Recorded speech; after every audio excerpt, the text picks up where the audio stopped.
खेड तालुक्यातील गेल्या 4 पिढ्यांहून अधिक चालत आलेली सर्वात जुनी पेढी, विश्वास हीच परंपरा, सोने चांदी हिरे मोती दागिने नवग्रह खडे मिळण्याचे एकमेव ठिकाण वापगावकर लक्ष्मी ज्वेलर्स, प्रोप्रा परेश माऊलीशेठ वापगावकर, बाजारपेठ पेशी शेजारी, राजगुरुनगर, 9850919999.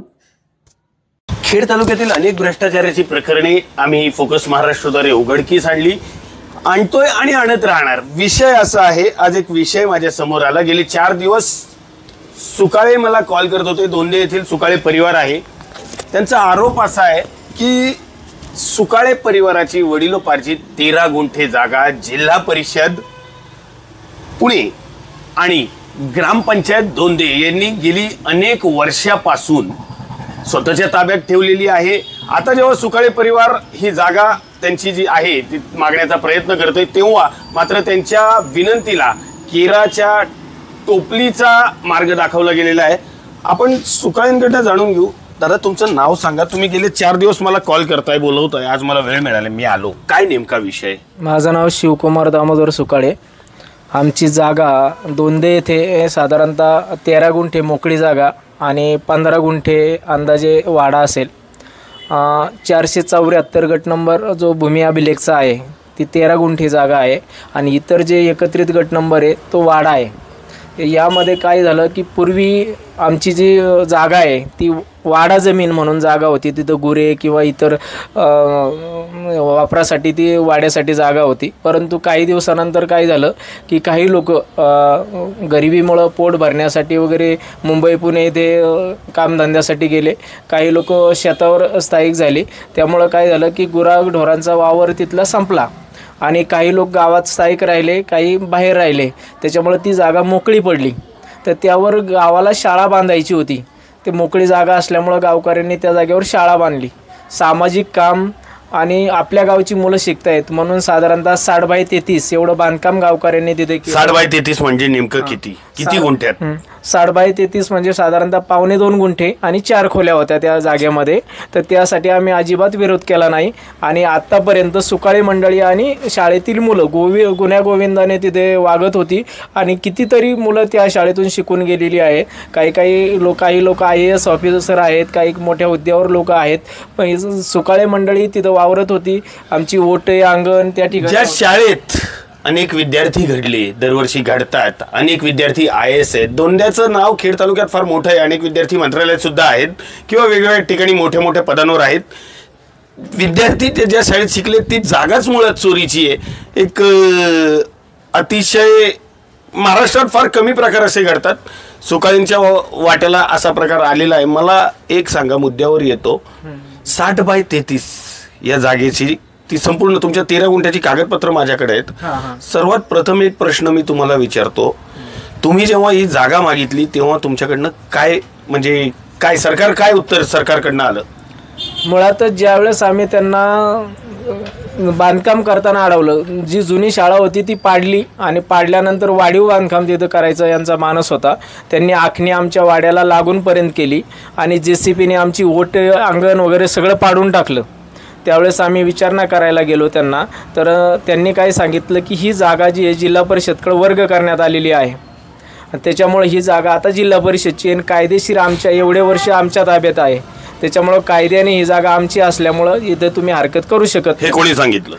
ही त्या गावचे ग्राम समितीचे अध्यक्ष, त्याच्यानंतर मुख्याध्यापक आणि इतर लोकांनी जी गाव म्हणजे शाळा प्रशासनातील ते लोक या सगळ्या गोष्टीत सहभागी आहेत असं तुमचं म्हणणं आहे? हो. काय झालंय की मुळात जिल्हा परिषद बाजूला राहिली, परंतु हे सगळं मॅनेज करते ते गावची लोक करतात आणि गावची लोक कशालाच किंमत देत नाही. जिल्हा परिषदने 2/6 आम्ही आरोप केल्यानंतर किंवा पत्रव्यवहार केल्यानंतर मंत्रालयातून आदेश आला. आम्ही 20/5 उपोषणाला बसलो होतो. त्यानंतर आदेश आला की काम बंद ठेवावं, परंतु त्यांनी काम बंद न ठेवता मुद्दाम त्याच वेळेस काम चालू केलं आणि आज तागायत ते काम चालू आहे. त्यानंतर शिक्षण विभागाच्या त्या आदेशाला सुद्धा तुमच्या गावकऱ्यांनी जुमानलं नाही. त्यांनी मला आता एक सांगा, तुम्ही गेली अनेक वर्ष त्या गावात राहता, त्या गावचे तुम्ही रहिवासी आहात, तुम्ही प्रयत्न केला तुमची जागा मागण्याचा सुकाळे परिवारांनी, पण सगळ्यात महत्त्वाची गोष्ट तुम्ही जेव्हा त्या विषयात लढताय, मला तुम्ही आल्या सांगितलं की आत्मदहन करणारे तुम्ही 15 ऑगस्टला हा विषय काय? मला सांगतो. ठीक आहे, काय हरकत नाही. काय झालं की आम्ही साधारणतः 11/4 या गोष्टीला विरोध केला आणि पत्रव्यवहार केला. त्याच्यानंतर वकिलाकडनं आम्ही नोटीस दिली जिल्हा परिषदला आणि त्यामध्ये 3 पार्ट्या केल्या. एक ग्रामपंचायत, एक शिक्षण समिती आणि दुसरं म्हणजे जिल्हा परिषद, अशा 3 पार्ट्या केल्या. तिघांना आम्ही पेपर नोटीस दिली. नोटीस दिल्यानंतर त्या नोटिसीचं उत्तर ह्या लोकांनी कुणीही दिलेलं नाही त्या गोष्टीवर. त्याच्यानंतर आम्ही पत्रव्यवहार केला. तोपर्यंत त्यांच्याकडे बांधकामाची परवानगीच नव्हती. मुळातच पहिल्यांदा शाळा पाडताना भ्रष्टाचार झाला. शाळा ही यापूर्वी कितीतरी वेळा त्यामध्ये दुरुस्त्या करण्यात आल्या आणि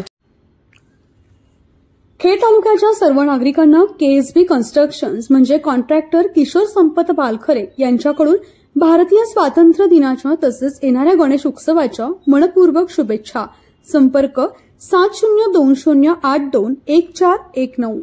आणि साधारणतः जिल्हा परिषदने पूर्वीची जी नोंद होती 4 खोल्यांची, त्या 4 खोल्यांच्या बांधकाम पाडण्याचंच पत्र त्यांना दिलं. तर त्या बांधकामावरच त्यांनी काय केलं की परत बांधकाम चालू करायचा मनसुबा ठेवला आणि चालू करायला लागले. त्यावेळेस आम्ही विरोध केला असता आमच्या पत्रव्यवहारानंतर 4-5 वेळा जिल्हा परिषदला पत्रव्यवहार केला आणि आमची बसण्याची किंवा इतर त्या ठिकाणी तिथं तुम्ही पंचनामे करा किंवा गाव पातळीवर आमचं मत विश्वासात घ्या असं म्हणलं. त्यांनी ऐकून न घेता ते कामकाज चालू केल्यानंतर त्यांनी परवानगी त्या शाळेसाठी दिली. त्यावर आम्ही पत्रव्यवहार मंत्रालयापर्यंत केला.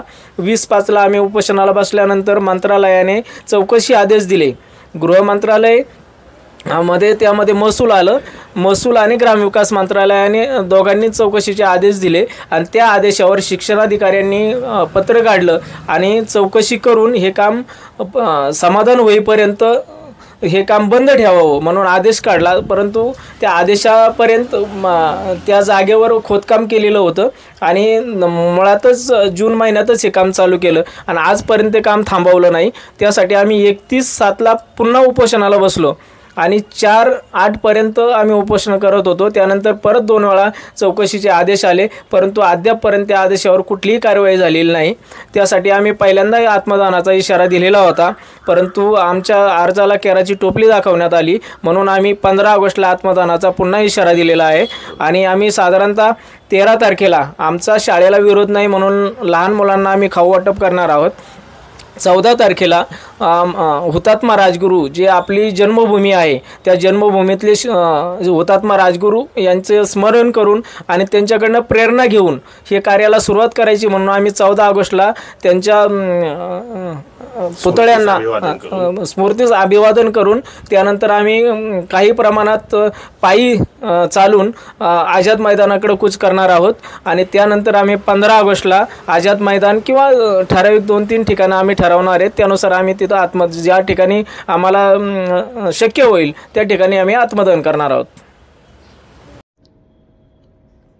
आता आपल्या नेहरू चौक राजगुरुनगर येथे आपल्या सेवेत आम्ही उपलब्ध आहोत. आमच्याकडे सर्व प्रकारचे दिवाणी, फौजदारी, महसुली तसेच सर्व प्रकारच्या दस्त व नोंदणीसह सर्व सरकारी दाखले, बैलगाडा शर्यती करता लागणाऱ्या परवानग्या तसेच सर्व प्रकारची सरकारी प्रतिज्ञापत्रे बनवून मिळतील. आमचा संपर्क श्री सचिन चव्हाण अँड असोसिएट्स, नेहरू चौक, राजगुरुनगर, 9850044939.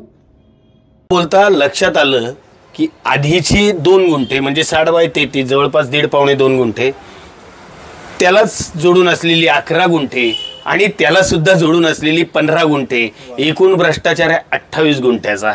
अब्जोवतींची जागा 2 द्यात एका परिवाराची जर सरकारच खात असेल तर त्या परिवाराने जायचं कुठं? हे मी असंच आरोप करत नाहीये. माझ्याकडे कागदपत्र आहेत आणि कागदपत्रांशिवाय कधीच कुणी बोलू नये. माझ्याबरोबर आपलं नाव नितीन दादा. मला एक सांगा, आता तुम्ही सांगितलं की 28 गुंठ्याचा विषय, अब्जोवतींचा विषय, ग्रामपंचायत आणि जिल्हा परिषदेत दोन्ही विभाग त्याच्यात आहेत भ्रष्टाचाराला कारणीभूत. नेमका काय विषय म्हणाल? या ठिकाणी 2 या ठिकाणी आमची 27 गुंठे जागा होती, तर 13 गुंठ्यामध्ये यांनी बळकवली आता. तर त्यात 60/30चं त्यांनी बांधकाम करण्यासाठी आम्ही परवानगी दिली होती, तोंडी आपशी आपल्या वापरण्यासाठी. त्यानंतर त्यांनी आम्हाला माहीत होतं की शाळा सगळी पोरं शिकत आहेत नाही का, की काही घडतील, अधिकारी होतील, काय होतील, त्यासाठी आम्ही काही म्हणलं नाही. त्यानंतर त्यांनी जो एवढा गट होता 13 गुंठ्याचा तो पूर्णही जिल्हा परिषद वर्ग केला ग्रामपंचायतने. हे कसा वर्ग केला? तुमची जर परवानगीच नाहीये तर कसा वर्ग केला? आता पहिलं जे काही सरपंच असतील, ग्रामसेवक असतील, त्यांनी या ठिकाणी काहीतरी घोटाळा केला. हम करे सो कायदा. त्यांनी तुमच्या परिवाराला कोणाला विचारलंच नाही आणि डायरेक्ट ज्याचा वशील त्याचा कुत्र काशील अशी तयार झालेली आहे. तुम्ही काय म्हणाल? हा सगळा भ्रष्टाचाराचा भ्रष्टाचार आहे. ग्रामपंचायतचा भ्रष्टाचार आहे. 30/60 आम्ही स्वखुशीने त्यावेळेस तोंडी बक्षीस पत्राने दिली होती. नंतर हळूहळू बाकीचे पण जे ग्राउंड होतं मोकळं ते 13 गुंठ्याचं ते पण त्यांनी जिल्हा परिषदला वर्ग केलं, बळकावलं. मग आम्ही जायचं कुठं? त्यानंतर काय झालं की आमचा जो वाडा आहे शेजारी, तर आम्हाला त्यांनी काय केलेलं आहे की सुरुवातीला दक्षिणेच्या बाजूने एक शाळा 1985 साली पण बांधली, त्या बाजूने आम्ही लोक आहे. त्याच्यानंतर पश्चिमेच्या बाजूने आमचे सहकारी जे आहेत त्यांच्या वाट्यावर क्षेत्र आल्यामुळे त्यांनी तिकडनं बांधकाम करून टाकलं, त्यांची चुकी नाही. उत्तरच्या बाजूने पण तोच प्रकार झाला. तिकडचा रस्ता जो आहे, बोळ वगैरे जे आहे, सरकारी दप्तरी नोंद नाही आहे त्यांची. रस्ते बोळ जे आहेत जुने तर त्यांच्या नोंदीच राहिलेल्या नाहीत, त्या दाखवत नाही. त्यामुळे तिकडनं आम्ही लोक आहे आणि फक्त एक मात्र पूर्वेच्या बाजूने आम्हाला जागा होती आमच्याच जागेतून वापरायला. तर आज जर त्यांनी शाळा आणि कंपाऊंड जर बांधलं तर आमची पूर्ण 15 गुंठे जो वाडा आहे तो लॉक होतोय. आजच यांनी ओटे अंगण आमचे पाडून टाकलेले आहेत आणि पुढं भविष्यात हे करणारच. तो जर त्यांनी कंपाऊंड घातलं तर आम्हाला या 15 गुंठ्याचा वापरच करता येणार नाही. त्यामुळे हा सरासर अन्याय आहे आमच्यावर आणि राजकीय दृष्टीनं फार मोठं आमच्यावर संकट हे आहे. त्यासाठी आम्हाला न्याय मिळावा अशी आमची अपेक्षा आहे. त्यासाठी आम्ही काय करतोय, 15 ऑगस्टला आत्मदानाची आम्ही तयारी ठेवलेली आहे.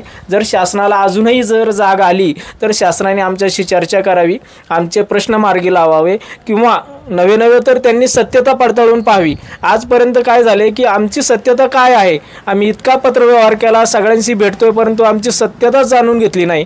त्या ठिकाणी पंचनामे व्हायला पाहिजे होते, त्या ठिकाणी सत्यता पाहायला पाहिजे होती, त्या ठिकाणचं रेकॉर्ड तपासायला पाहिजे होतं. पण ह्या कुठल्याही गोष्टी शासनाने केलेल्या नाहीत.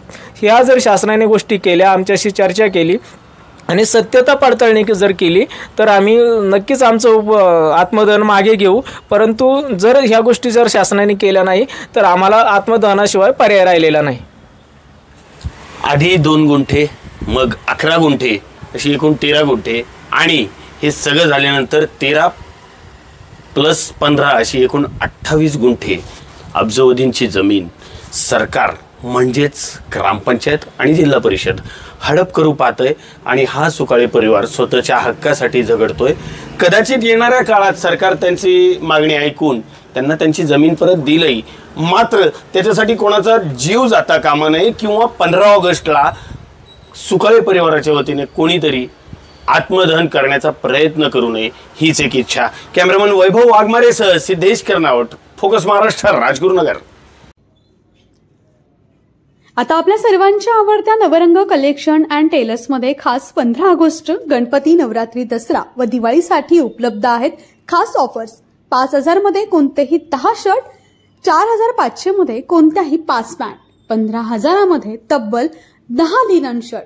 तसेच नवरंग होलसेल हब मध्ये फक्त 2,900 मध्ये 4 जीन्स तर 1,500 मध्ये 5 टी शर्ट उपलब्ध. आमचा पत्ता मार्केट यार्ड जवळ, राजगुरुनगर. संपर्क 9970714616 9561929228.